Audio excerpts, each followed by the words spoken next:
Endorsements in elections are considered important, and it makes some sense. You know, somebody you respect has an opinion, wants to tell you what it is. You might take that into consideration when considering who to vote for. So the latest news from the U.S. presidential election is a lifelong Democrat has endorsed a lifelong Democrat for president. Now, normally that wouldn't be such big news, but this lifelong Democrat that was endorsed, actually not lifelong, because for the past decade and a bit, he's been a Republican since he realized he wouldn't get elected if he was still a Democrat. And the other lifelong Democrat hasn't been a Democrat since he realized he's not going to win the nomination. Yeah, Robert Kennedy Jr., who we've spoken about a few times here on this channel, has endorsed Donald Trump for president. He has, of course, he was running as an independent. He was getting in some polls, you know, in the high teens, even low 20s in some poll percentage, which was um, more than anything, an indication that Americans aren't too keen to vote either for Donald Trump or for Joe Biden. Since Kamala Harris took over the Democratic nomination and Joe Biden quit the race, Kennedy has been dropping a lot. He's, you know, at best at like 5%. So he decided to end his campaign. Now, he ended his campaign much like he ran his campaign and much like he has ran his entire career in the public eye in a sort of mixed, hard to understand manner. He hasn't ended his campaign. He's suspended it and endorsed Trump while telling people to still vote for him because he's still going to be on the ballot in many states and he still believes he can be president. So I don't know what exactly that means. I don't know what a lot of what Kennedy says means. When I do know what he means, it frightens me much more than when I don't know what he means. Um, but yeah, does this mean that Trump is sort of in with a better chance than it seemed in the past few weeks? I mean, he wasn't out of it, but he was leading quite comfortably. And since Kamala took over, he's now no longer the favorite to win. Is this gonna help him? Is it gonna hurt him? And what would happen if he wins in terms of the relationship with Kennedy? That's what we're going to discuss today. Welcome to the Daily Objective. I'm joined by James Valliant, who, unlike me, actually has a vote in this election, and I'm sure is deeply disappointed that that vote can no longer go to Robert Kennedy Jr. James. Now, I was never going to vote for Robert Kennedy Jr. or Mr. Trump. Those were walking in the door. Those were givens, and they have been for some time. I hate to disappoint, but yeah, I think it will. All other things being equal, to answer your question, help Trump. Now, you point out something very important. The parties looked like they were headed to nominate two men that most Americans didn't want to be president, either Joe Biden or Donald Trump. Once Joe Biden left and there was someone different and less familiar to the voters, that changed. You remember what we said after that disastrous debate, which led to Biden getting out? I could hear the votes gathering over on the Kennedy side, and they were. But once Biden left, it has had, as you pointed out, the reverse effect. And so while he may have been polling in the double digits before, once Kamala took the reins, he's down to 4 to 6%. And what he did was to remove himself from the ballots of the states that will probably make the difference. States like Arizona, Pennsylvania, Georgia. If he is not on the ballot, if in those states, the pollsters at this point had agreed that especially after Biden had left the race, the remaining Kennedy vote obviously was that I'm not going to vote for the party in power kind of vote. It was mostly taking from Trump. And so now he's no longer taking from Trump in those states where he's taken himself off the ballot, states that might make a critical difference, what we call swing states. On the other hand, he's left himself on the ballots in certain blue states where he can still be a spoiler insofar as he takes from the Democrats, because he was taking some from both. But as I say, once Kamala took over, it was clear he was mostly taking from Trump. But so that's gone, and Trump has got this endorsement. Now, what does that morally mean? Well, it shows you what, anti-ideological, what a big tent of anti-ideology Trump is willing to engage in. The man is a crass pragmatist. He wants power. He's completely severed the Republican Party from even the lip service it once gave to the free market. So Trump is a crass pragmatist who is willing to, and he can attack Kamala Harris for being a co-sponsor to the Green New Deal.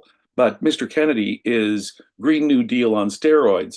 Mr. Kennedy is, and Republicans can complain about the COVID lockdowns, and it's true. Mr. Kennedy is a critic of the COVID lockdowns. Mr. Kennedy is also a critic of science. Mr. Kennedy also says bizarre things about vaccines, and so it shows that Trump is not an ideological Republican, as you point out. He never has been, never was, and he's taken the Republicans down a pragmatic, emotionalist, demagogic direction, as far as I can see. And what Kennedy is, Kennedy, I think, would have been just as happy had Kamala Harris said, endorse me, I'll put you in my cabinet. If she'd made some private conversation, like I'm sure happened between Trump and Kennedy, he'd have been happy to go that way, which shows you just how wide open a mind Donald Trump has. Yeah, Uh, although I do think endorsing Trump is kind of more brand appropriate to Kennedy. The Democrats like to have this kind of you know, clean middle of the road look to whatever they put out there, especially as president. Yeah, they have the, the squad and all that, but the as a political machine, the Democrats are well organized and try. That's how they got rid of Biden. That's how they got uh, what's his name to never win Sanders, Bernie Sanders. So they know what they're doing, I think, as a machine, political machine, better than the Republicans. I don't know if that's a compliment. I don't think it is. But yeah, the thing with COVID lockdowns, I think he was the one of those people who were against COVID lockdowns who was doing more damage to the anti-lockdown movement or ideas in that he was also anti-vax. He was one of those COVID is a hoax level people. So yeah, he made the whole he basically was in part responsible for the fact that people saw lockdown people as kind of sane and anti-lockdown people as less than sane, because in his case, that is the case. And yeah, you mentioned, um, you know, the Republicans. There's a reason why I mentioned that they're both lifelong Democrats. I mean, the Republican Party used to pay this lip service to the free market, and you see Kennedy joining Trump on stage and talking about how we're gonna have regulation and we're gonna stand up to big pharma or whatever it is. I mean, it's really yeah, the I don't know if the Democratic Party left some of these Democrats, but the Republican Party found them, ideologically found them because yeah, they are speaking the language of socialism to effect to an extent, although not full socialism, but it's a journey. They and they're on that journey, and they will get there eventually. And Kennedy will help them speed up that journey. Yes, yes, I agree with everything you just said there. I think he is a more comfortable fit over there with those whack jobs. There's no question about it. One of the, talk about conspiracy type thinking. When Trump announces, "Oh, we're going to have a commission on presidential assassinations. We'll finally declassify all that information about your uncle, President John F. Kennedy, who got assassinated 60 years ago, and we'll do a commission will do a full investigation of what happened to Donald Trump when he got shot." So you can see that what they're appealing to is the same sort of conspiracy theory contingent there. I mean, it wasn't some really major substantive policy thing that they were uniting on. The first thing Trump out of the bat for Trump is a commission on presidential assassinations and assassination attempts. Okay, so what we share is a conspiracy-minded attitude. Yeah, so he makes a more comfortable fit in various ways, I think. The Democrats also, I mean, they call them, I mean, there's plenty of criticism to go around here on all sides. The Democratic Party well-oiled machine in one sense. They kept out any competitor from the primary, including Mr. Kennedy. And, they call themselves the Democratic Party. And so what we want to do is we want to have basically a coronation of a set of state elections during the primaries. And then when the debate, we want, let's put the debate up as soon as unprecedented to have the debates before the convention. And so that debate got, aha, now we need to jettison, like you say, well-oiled machine. They jettison Biden, put in Harris, reinvent Harris.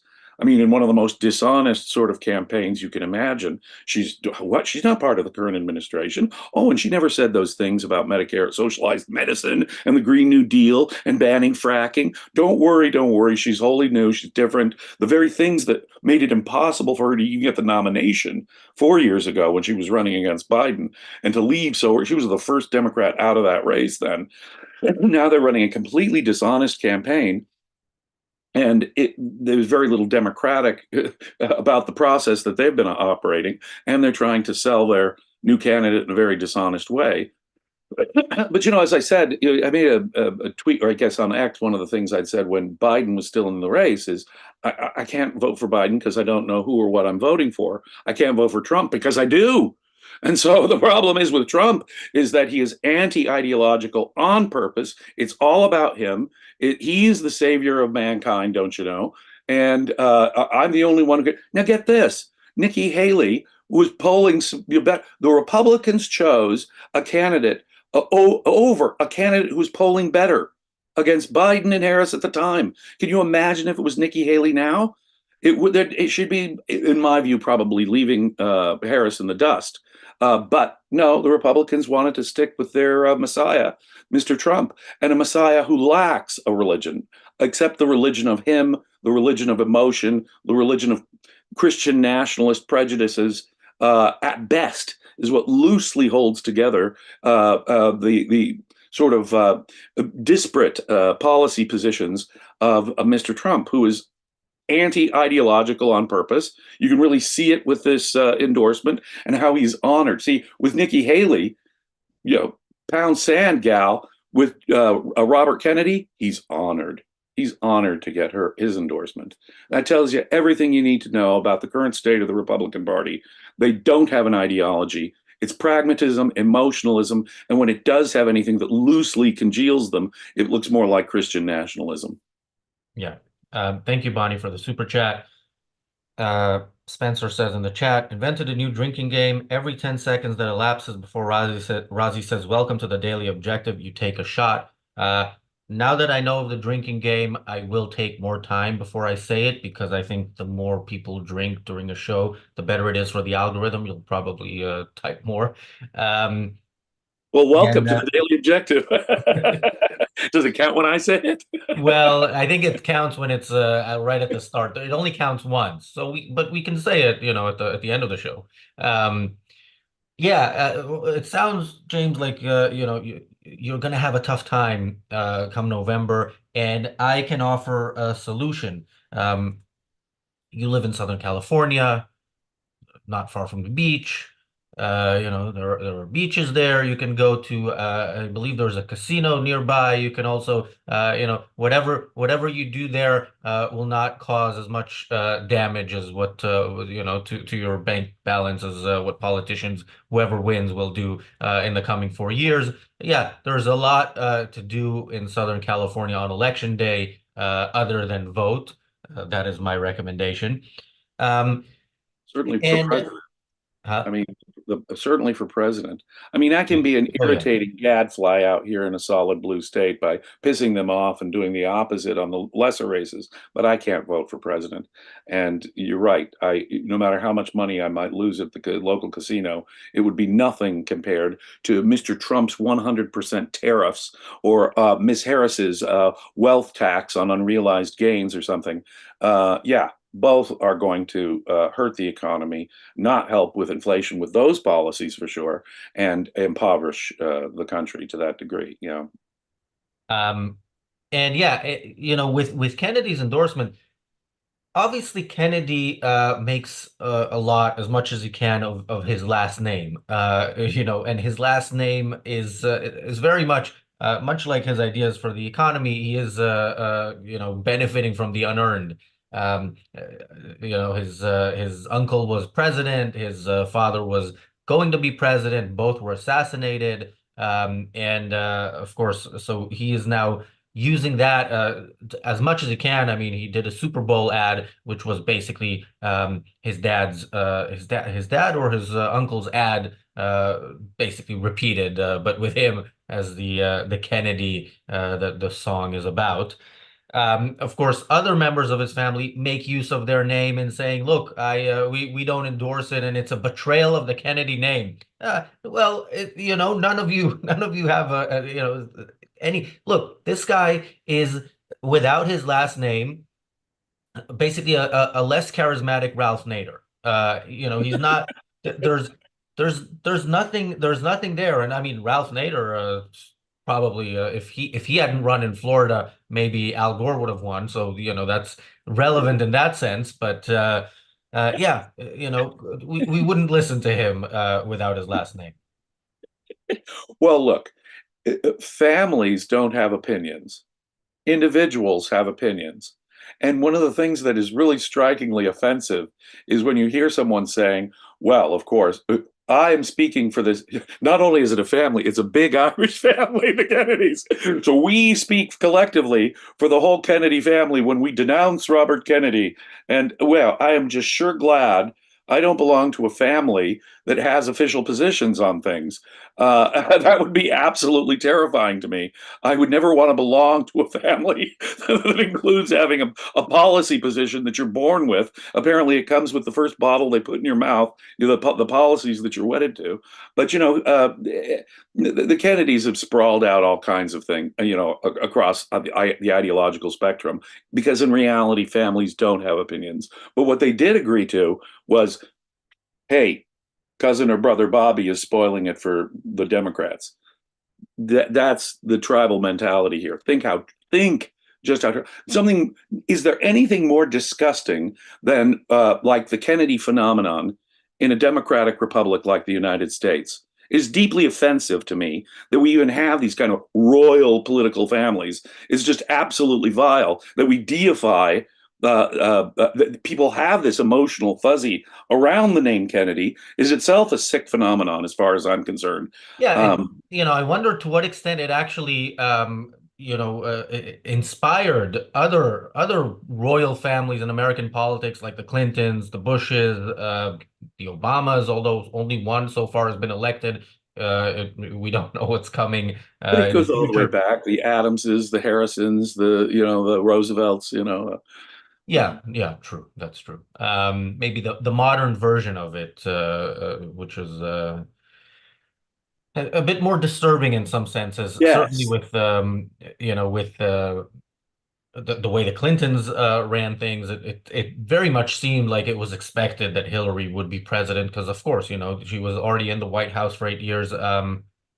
With Bush, at some point, it was expected that Jeb Bush would win. Unfortunately for him, people saw him and listened to him, and that didn't help. But yeah, there is this expectation. I wonder which Trump might be the next Trump to run for something. I pined for like the 1990s.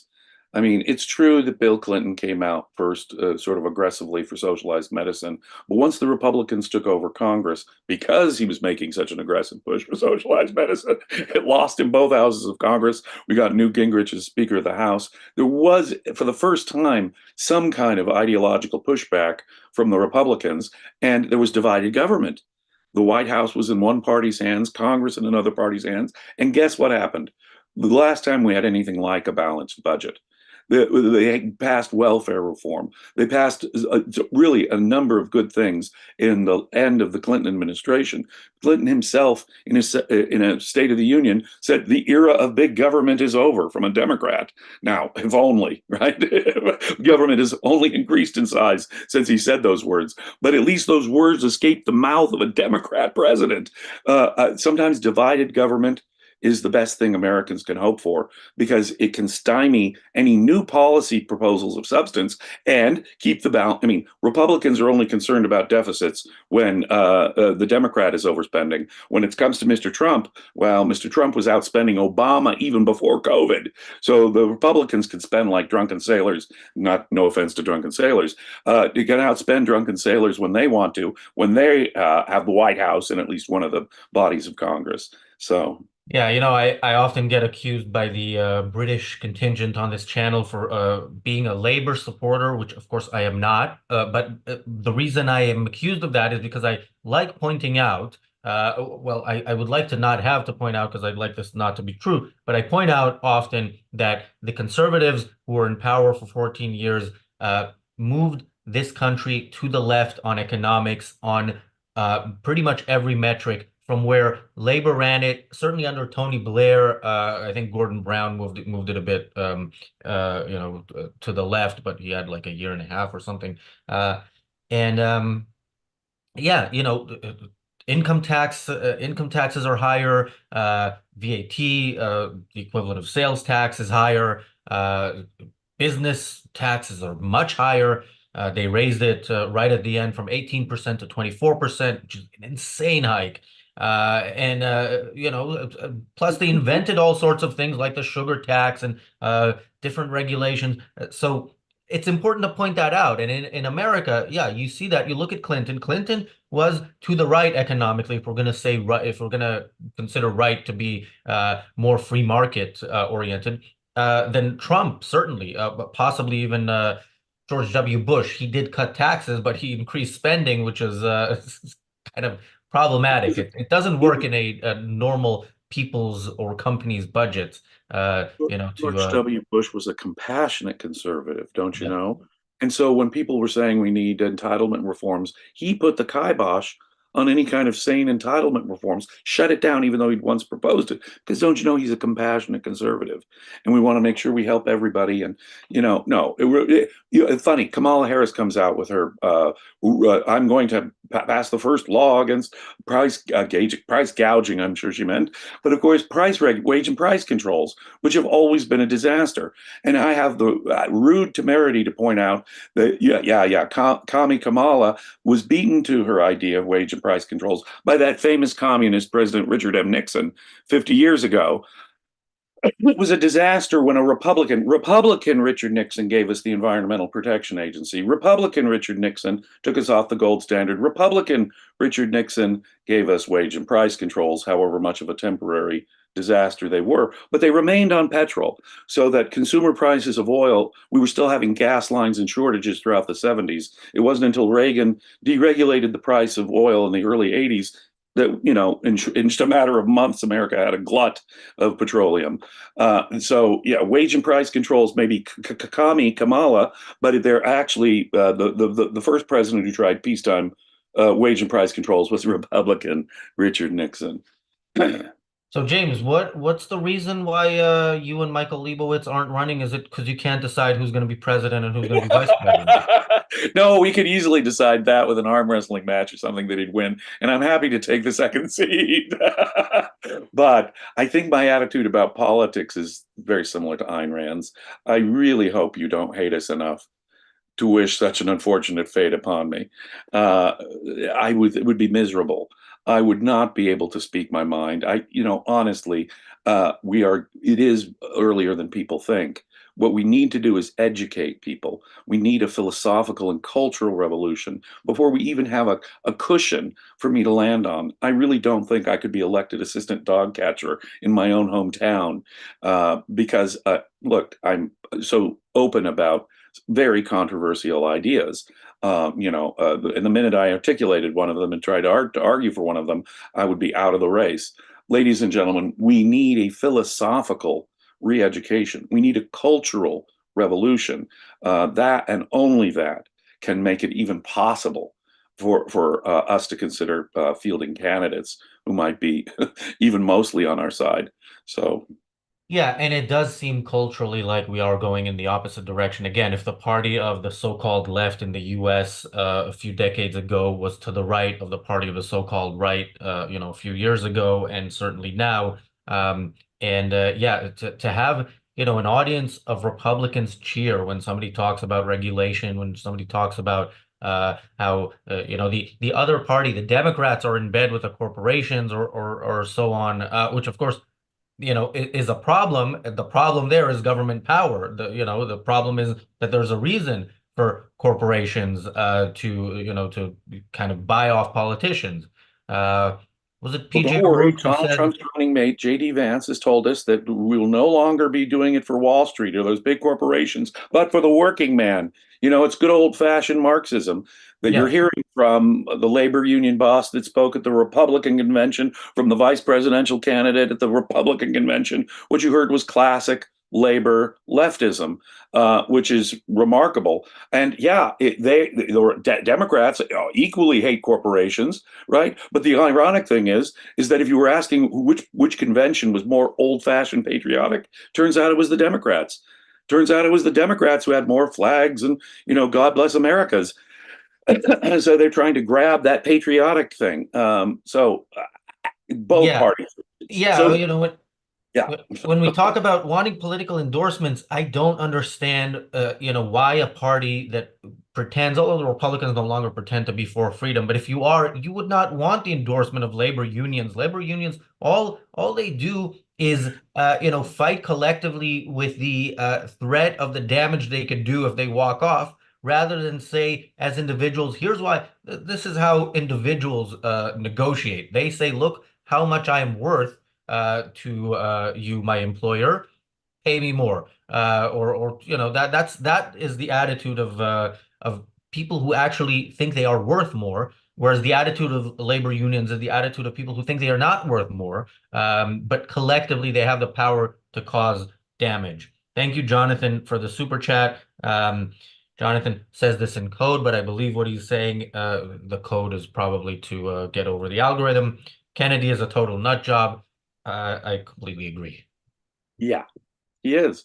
You listen to him on science, on vaccines, on some of this conspiracy stuff.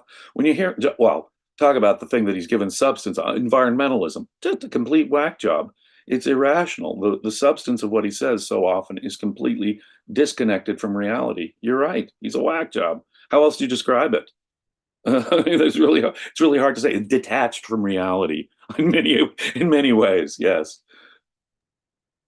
Well, look, the fact that left-wing economics has taken over the so-called right is something to be concerned about, but also maybe something to look at as potentially a lesson. And if you want to think about and hear somebody knowledgeable about why it might be a lesson, who better than somebody who was a leftist, who was a Marxist professor in university before he read Ayn Rand and moved away from that. So a talk that Nikos gave in London last week is going to be premiering on this channel in 2 minutes, right after this show. What we can learn from the left, Dr. Nikos Sotirakopoulos from the Ayn Rand Institute. For those of you who don't know him, definitely this is a very good introduction to Nikos as well. If you don't know him, and if you do know him, I don't think I need to sell him to you. You will probably want to watch this. And of course, by the way, this video is edited in the briefly objective style. It's not a video of his talk, but the audio is all Nikos. I believe Nikos, some video of Nikos features in there, but yeah, make sure you watch that right after this show. James? Can't miss that, ladies and gentlemen. Come on. Nikos on leaving Marxism. And what makes Marxism so attractive? You can't miss it, ladies and gentlemen. You really can't. Yeah, and so yeah, that starts right after the show. The Daily Objective is back tomorrow, 5:30 p.m. UK time, 12:30 Eastern, followed by the reality show Extra for members and YouTube members. Yeah, I think that is it. Thank you, James. Thanks everybody for watching, and we will see you tomorrow and right after this show. You will.